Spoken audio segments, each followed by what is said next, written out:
क्योंकि वो जनता के ही द्वारा चुने हुए हैं। तो यहाँ जो नुमाइंदे बैठे हैं संसद में, ये कहना कि ये जन संसद है और ये संसद है, जन संसद है तो संसद है, वो जन संसद के द्वारा ही चुनी हुई संसद है। 120 करोड़ लोगों के प्रतिनिधि हैं और एक जनभावना है। ये तो काफी अरसे से है। आम जनता परेशान है भ्रष्टाचार से, एक पटवारी से लेकर के अधिकारी तक, जिलाधिकारी तक, एक पंचायत से लेकर के संसद तक, एक क्लर्क से लेकर के सेक्रेटरी तक। तो जिम्मेदार कौन प्रभा जी? अस्पतालों में, स्कूलों में, मिलावटी सामानों में, दवाओं में मिलावट कहाँ नहीं है भ्रष्टाचार। बहुत अच्छी बात कर रहे हैं। कण कण में व्याप्त है भ्रष्टाचार। आज वही बात आप कर रही हैं जो अन्ना हजारे और उनकी टीम कर परेशान रही है उससे। और इसलिए इस मुहिम के साथ इतना बड़ी जन स्वीकृति मिली और मिलनी ही चाहिए थी, ये अपेक्षित थी। और ये सरकार जो सरकार होती है वो यहाँ कोई तानाशाही सरकार नहीं है। इस देश में लोकतंत्र है, जनता की आवाज को सुनना। आप ये कह रही हैं कि एहसास सरकार को एहसास था इस बात का? बिल्कुल था इस बात का। तो फिर और अन्ना बहुत पहले हजारे से प्रधानमंत्री जी ने अगर एहसास न होता तो क्या सिविल सोसाइटी के सदस्यों को लिया होता इसमें?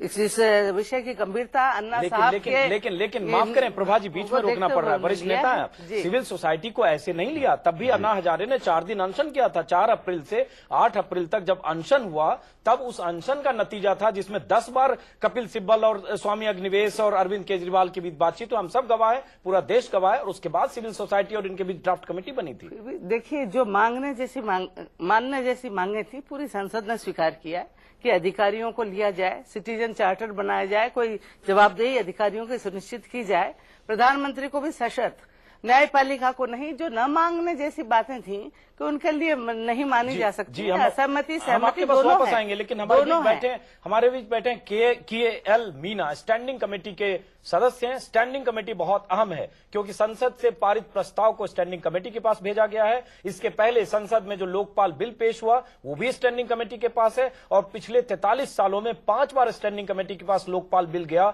और उसके बाद स्टैंडिंग कमेटी के ठंडे बस्ते में लोकपाल बिल दफन हो गया। सवाल उठता है, इस बार संसद ने प्रस्ताव तो पारित किया है, अन्ना हजारे की शर्तों को भी माना है, लेकिन सबसे बड़ा सवाल, क्या स्टैंडिंग कमेटी उन शर्तों पर अमल करते हुए ऐसा कानून बनाकर संसद में भेजेगा जो अन्ना हजारे चाहते हैं, या स्टैंडिंग कमेटी में फिर विरोध होगा? क्योंकि उसी स्टैंडिंग कमेटी में लालू यादव हैं, उसी स्टैंडिंग कमेटी में अमर सिंह हैं, उसी स्टैंडिंग कमेटी में रामविलास पासवान है, उसी स्टैंडिंग कमेटी में मनीष तिवारी भी हैं और उसी स्टैंडिंग कमेटी में के.एल. मीना है। मीना जी, देखो, जनता की ताकत को, सत्ताधीशों को, राजनीतिक दलों को पहचानना पड़ेगा।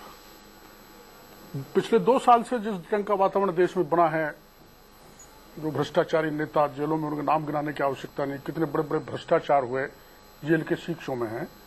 वो भी जेल के शिक्षों में इसलिए गए कि सुप्रीम कोर्ट की लताड़ें थी, जनता का दबाव था, वरना जाने वाले नहीं थे, इसलिए जेलों में गए। बड़ा से बड़ा ताकतवर नेता इस देश की प्रधानमंत्री इंदिरा गांधी रही, उसको भी जनता ने धूल चटा दिया। हम ये है, मैं ये जानना चाह रहा हूं, मैं ये कहना, स्टैंडिंग कमेटी से जुड़ा हुआ मैं ये कहना चाहता हूं, स्टैंडिंग कमेटी को भी इस बात का ध्यान रखना होगा। वो मिनी पार्लियामेंट है, मिनी पार्लियामेंट को भी जनता की भावनाओं को ध्यान रख के जो देश की जनता आज चाहती है उसके अनुकूल प्रभावी लोकपाल विधेयक पर विचार करना पड़ेगा। श्रवण गर्ग जी, स्टैंडिंग कमेटी का जो पहले का इतिहास रहा है, 68 से 4 या 5 बार स्टैंडिंग कमेटी में ये बिल जा चुका है। इस बार भी सरकार का बिल स्टैंडिंग कमेटी में पहले से, अब ये प्रस्ताव भी स्टैंडिंग कमेटी में। क्या लगता है, अन्ना हजारे ने भी कल कहा ये आधी जीत है, आधी जीत तब होगी जब लोकपाल बिल पास होगा। क्या अन्ना हजारे को अगले 3 महीने 4 महीने बाद विंटर सेशन में एक बार फिर बिल पास कराने के लिए अनशन पे बैठना पड़ेगा, या अपने आप अब सब कुछ हो जाने वाला है? देखिए, स्टैंडिंग कमेटी पर जिम्मेदारी तो बहुत है। पूरी जिम्मेदारी इस समय, पूरा जो फोकस है वो ये रहेगा कि रामलीला मैदान से जो भीड़ है आज जब लौट जाएगी, अन्ना के जो हजारों लाखों लोग जो टोपियां पहनकर खड़े हुए हैं जिसपे लिखा है मैं हूं अन्ना जी, ये अब क्या करने वाले हैं? अगर इनका दबाव कम हुआ, इनकी मांगों में जरा सी भी गर्मी कम हुई और सरकार देखेगी कि ये अन्ना का आंदोलन अब आगे किस तरह से चलता है, तो ये उस पर निर्भर है। स्टैंडिंग कमेटी भी देखती है जनता की नब्ज और उस पर काम करती है। मतलब हमारे पास पुराने बहुत सारे अनुभव हैं। जयप्रकाश जी के आंदोलन से भी इसी तरह की आवाज निकली थी, बहुत सारी चीजें हुई थी, परिवर्तन की लहर आई थी और वो लालू यादव जैसे लोग अगुवाई कर रहे थे उस समय, रामविलास भी थे उस समय, ये सब नेता थे उस जयप्रकाश जी के आंदोलन के। इन्होंने उस आंदोलन को कैसे भ्रष्ट किया ये सबको पता है। बिल्कुल। मीणा साहब, गर्ग साहब ने जिस तरह से कहा कि जनता की नब्ज देखकर ही स्टैंडिंग कमेटी करेगी, और अन्ना टीम को आप पे भरोसा नहीं था, पहले साफ मना कर दिया था कि नहीं, स्टैंडिंग कमेटी के पास जाने की कोई जरूरत नहीं है, आपको जो करना है संसद में प्रस्ताव पारित कीजिए और यहीं पर तय कीजिए। देखो, ऐसा है, अन्ना टीम को और देश की जनता को संसद पर और स्टैंडिंग कमेटी पर भरोसा करना चाहिए। एक मत से संसद ने सहमति व्यक्त कर दी है, प्रधानमंत्री, लोकसभा के अध्यक्ष, प्रतिपक्ष के सब सदस्यों ने, कि हम प्रभावी लोकपाल बिल लाएंगे, इसलिए भरोसा करना चाहिए। और मैं उस टीम का सदस्य हूं। टीम का सदस्य होने के नाते बड़ी ईमानदारी से सिंसियरली प्रभावी लोकपाल बिल लाया जाएगा। अब इसमें किसी भी प्रकार की लापरवाही इसलिए नहीं की जाएगी, पूरा देश जग चुका है, पूरा देश सड़क पर आ चुका है, पूरी देश की जनता ने आगाह कर दिया है कि अब भ्रष्टाचार को देश की मतलब गर्ग साहब की बात ठीक है कि जनता की नब्ज आपको लगेगा कि दबाव पड़ रहा है, संसद में पारित करवा लिया, इसलिए आप नहीं, ऐसा नहीं कि केवल जनता के दबाव में संसद ने सारा निर्णय लिया। संसद तो पहले first right act. KL Meena साहब, एक बार हमें चलना पड़ेगा रामलीला मैदान, जहां अरविंद केजरीवाल कुछ बोल रहे हैं, सुनते हैं अरविंद केजरीवाल को, फिर ये चर्चा जारी रहेगी और पल पल की खबरें भी हम आपको देते रहेंगे।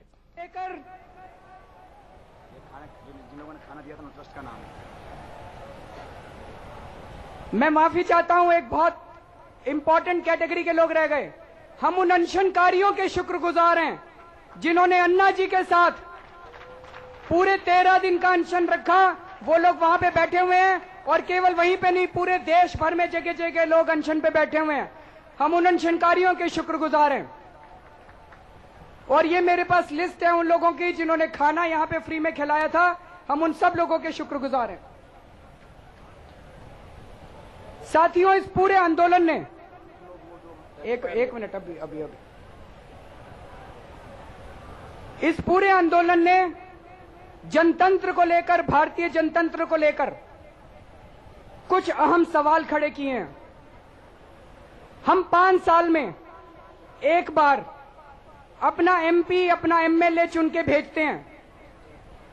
जब संविधान बनाया गया था तो ये उम्मीद थी कि जो एमपी हैं, जो एमएलए हैं, वो जनता से समय समय पर पूछेंगे कि आप किस तरह का कानून चाहते हैं, कैसा कानून बनवाना चाहते हैं, और उसी तरह का कानून हमारी विधानसभा और हमारी संसद बनाएगी।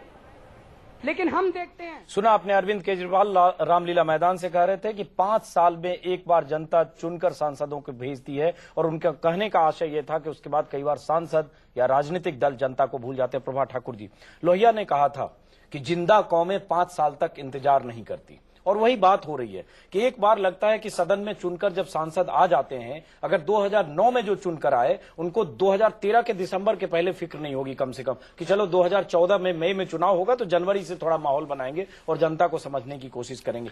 क्या उसी का नतीजा है कि जो श्रवण गर्ग भी कह रहे थे कि नब्ज नहीं समझ पाए, इसीलिए 12 दिन जब व्यापक जन समर्थन, जन सैलाब, जन दबाव, तब 8वें दिन तो सरकार ने बातचीत का चैनल खोला, 9वें 10वें दिन फिर एक बार लगा कि डेडलॉक हुआ, 11वें दिन फिर डेवलपमेंट, हर बार आगे पीछे आगे पीछे। क्यों समझने में दिक्कत हो रही है जनता को? मैं केजरीवाल साहब की बात का अर्थ नहीं समझ पा रही हूँ।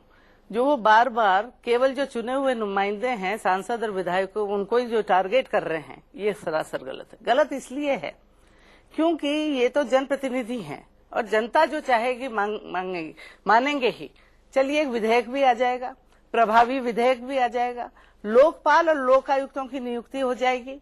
सवाल ये है कि क्या उस नियुक्ति के बाद जैसा देश की जनता चाहती है कि भ्रष्टाचार समाप्त हो जाएगा क्या? तो आपकी जिम्मेदारी नहीं, आम जनता कानून बनाना, ऐसा कानून बनाइए, इतना मजबूत कानून, इतने कानून बने हैं। सुनिए, मजबूत से मजबूत कानून बने हैं। क्या दहेज हत्याएं बंद हो गई? क्या बलात्कार बंद हो गए? क्या अपराध बंद हो गए? नहीं, आप बात सुनिए मेरी। ये जो भ्रष्टाचार है, जितनों ने अन्ना हजारे की टोपी पहनी है, उनके आंदोलन से जुड़े हैं, वो उस टोपी को आत्मसात करें। हर कोई अन्ना हजारे बने और ये अपनी जिम्मेदारी समझे कि हम भ्रष्टाचार न होने देंगे, हमारे घर में रिश्वत का पैसा नहीं आएगा। आज हर एक को अपने घर में ये पूछना पड़ेगा, ये संकल्प लेना पड़ेगा। एक मिनट ब्रेक का वक्त है। एक खाली सरकार, एक खाली कानून, एक कानून कितने हैं इस बिल्कुल, देश में? बहुत कोई कुछ नहीं। प्रभा जी, जब तक प्रभा जी, जनता- और जन- आपकी बात पूरी आम सुनेंगे। जनता को प्रभा भी जी, बहुत अन्ना अहम बात हजारे आपने जी के कही, इस साथ पर बात हम ये जरूर संकल्प करेंगे। लेना पड़ेगा। बहुत अहम बात और कही, अपने घर क्योंकि परिवार में जब तक पूछना जनता पड़ेगा तय नहीं करेगी कि कि कहीं हम ऊपर भ्रष्ट क्या नहीं होंगे, हम घूस नहीं देंगे, हम रिश्वत नहीं देंगे, तब तक कोई कानून कुछ नहीं कर सकता। सही बात है कि देश में सैकड़ों कानून है और हर रोज उन कानूनों का उल्लंघन जनता ही करती है। जब तक जनता तय नहीं करेगी तब तक कोई कानून का कोड़ा किसी भी ढंग से पूरे सारी मसलों का हल कानून से नहीं हो सकता। लोकपाल के आसमान से उतर के बिल्कुल, फरिश्ता आएगा। बिल्कुल, इस पर भगवान का भेजा हुआ फरिश्ता आएगा, वो भी कोई न कोई आम जनता में से ही, जैसे इतने न्यायाधीश है हमारे, इतनी व्यवस्था है, प्रभा जी, इतनी आपकी पूरी सरकार बात है, और भी सुनेंगे, उसी हम तरह तुरंत होंगे। लौटते हैं, लेकिन उससे पहले हम आपको ये भी बता दें कि अन्ना हजारे के बारे में ये भी कहा जा रहा है कि पहले राजघाट उनके जाने का कार्यक्रम था, जाना भी वो चाहते थे, लेकिन तबीयत ठीक नहीं है, सीधे अनशन तोड़ते ही वो जाएंगे अस्पताल, गुड़गांव के मैदांता अस्पताल। तुरंत लौटते हैं, वहां की तस्वीरें भी दिखाएंगे, खबरें भी दिखाएंगे। श्रवण जी, मीणा जी और प्रभा जी बनी हुई है, देखते रहिए News24। भारत माता की